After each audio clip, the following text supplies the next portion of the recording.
My brothers and sisters, lend me your hearts for a moment. Picture the red dust of the Sahel rising like a ghost in the midday sun. Do you see it? A long convoy of white utility vehicles, once promised as chariots of mercy, now driving away in a cold, calculated line. They told us they were there to help. They brought the blueprints for wells and the heavy steel of irrigation pumps. But on that fateful day, when the political winds shifted, they did not just leave. They took the very breath of the earth with them. This was not a retreat, it was a siege. A silent declaration that if you do not bow, you shall thirst. They wanted to see a nation on its knees begging for a cup of water from the same hands that stole their gold. But they forgot one thing. The spirit of a people who have survived the Middle Passage and the fire of the furnace cannot be broken by a dry well. If you believe that the dignity of our people is not for sale, and if you stand with the warriors of the motherland, I invite you to hit that subscribe button right now and join this journey of truth. Let us talk about the anatomy of a betrayal. For decades, the high mighty offices in Paris and Washington sent their emissaries to the red soil of West Africa. They came with glossy brochures and promises of sustainable development. They began digging canals and installing iron pumps, but there was a hidden price tag. They did not want partners, they wanted dependents. Consider the man named Sadhu, a third-generation farmer. He stood at the edge of a half-finished concrete canal, watching the white trucks vanish into the horizon. The foreign engineers did not say goodbye. They simply packed their bags and left behind nothing but empty cement bags in a silence that felt like a death sentence. Why did they leave? Because a young leader named Ibrahim Traoré dared to say that the gold of Burkina Faso belongs to the people. The masters of the old world decided to use the most fundamental human need, water, as a political whip. They wanted to squeeze the throat of the nation until the people grew so desperate they would rise up in chaos. This was the Burkina Faso water embargo in its cruelest form. They sat in their air-conditioned boardrooms, sipping chilled water, while they signed the papers to freeze development grants. They expected the young captain to crawl to the negotiating table and trade away sovereignty for spare parts. But they did not account for the fire that burns in the soul of a man who has nothing left to lose but his chains. Have you ever noticed how the world expects us to cry when they hurt us? They expected a funeral dirge from the streets of Ouagadougou. But Ibrahim Traoré did not call for a press conference to beg. He called for a revolution of the soul. He told his people that the era of waiting for salvation from overseas was permanently over. He declared that if Africa needed water, Africa would not wait for a grant. Africa would dig. He said, if we must perish, let it be on our own terms, but I tell you today we shall not perish, we shall work. He challenged every citizen to pick up a shovel. He offered them something far more valuable than money, their dignity. Consider the old school teacher who had known only the weight of a piece of chalk for 40 years. When he heard the call, he told his students, today we cease to read history. Today we begin to write it with our own sweat. The soil was as hard as iron, baked by centuries of sun. His hands quickly blistered and bled. But if you had stood there, you would have seen a man whose eyes glowed with holy pride.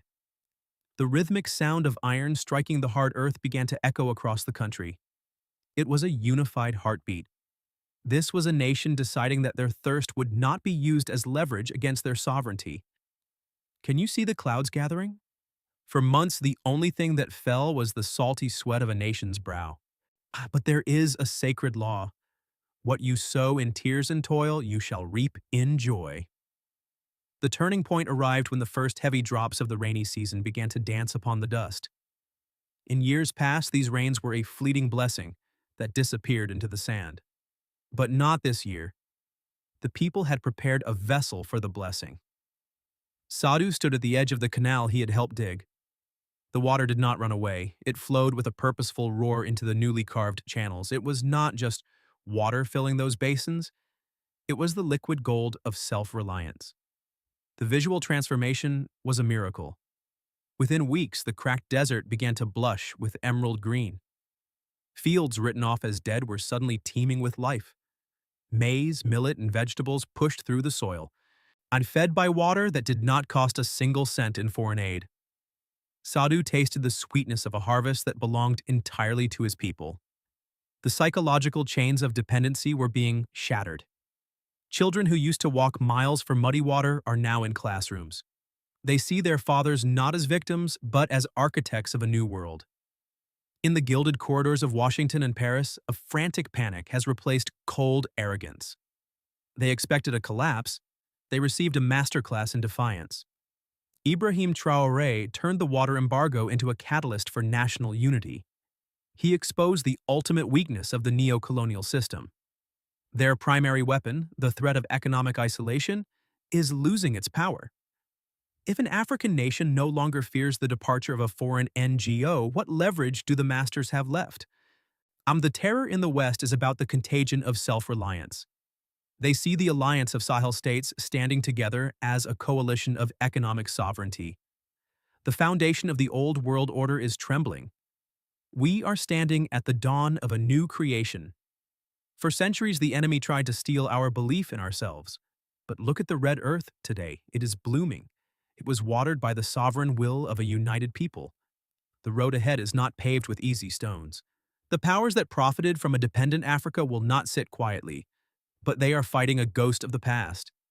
The people have tasted the sweetness of their own water, and once a mind is liberated, it can never be forced back into the dark. Imagine a future where we build our own regional banks and process our own raw materials. This is the proof of concept for absolute economic independence. Sadhu stands by his reservoir with his grandson. That boy will never wait for a foreign truck. He looks at his grandfather's calloused hands as a badge of absolute sovereign strength. My beloved brothers and sisters, as the sun sets over the green horizons of the Sahel, we have witnessed the resurrection of a continent's soul. They tried to use the water embargo as a shroud to bury hope, but they forgot that our people are like seeds. The deeper you bury us, the stronger we rise. True freedom does not arrive on a white aeroplane. It is carved out of the ground by hearts that refuse to fear. Ibrahim Traoré has shown that when a leader trusts his people, even the desert must yield. Stop waiting for a table to be prepared for you. Build your own table. We are entering a new era. Africa is no longer asking for permission to survive. Africa is deciding to thrive. The spirit of Ibrahim Traoré is in every one of you who decides to choose dignity over a comfortable cage. Remember Sadhu and his grandson. Their future is an exclamation point of sovereign power. If this message of liberation has stirred your spirit, I urge you to share this video with one person who needs to remember who they truly are. Type Amen in the comments to stand in solidarity with the motherland, and don't forget to subscribe to keep the flame of truth burning bright. May the ancestors guide us, and may our self-reliance be our greatest shield. Peace be unto you.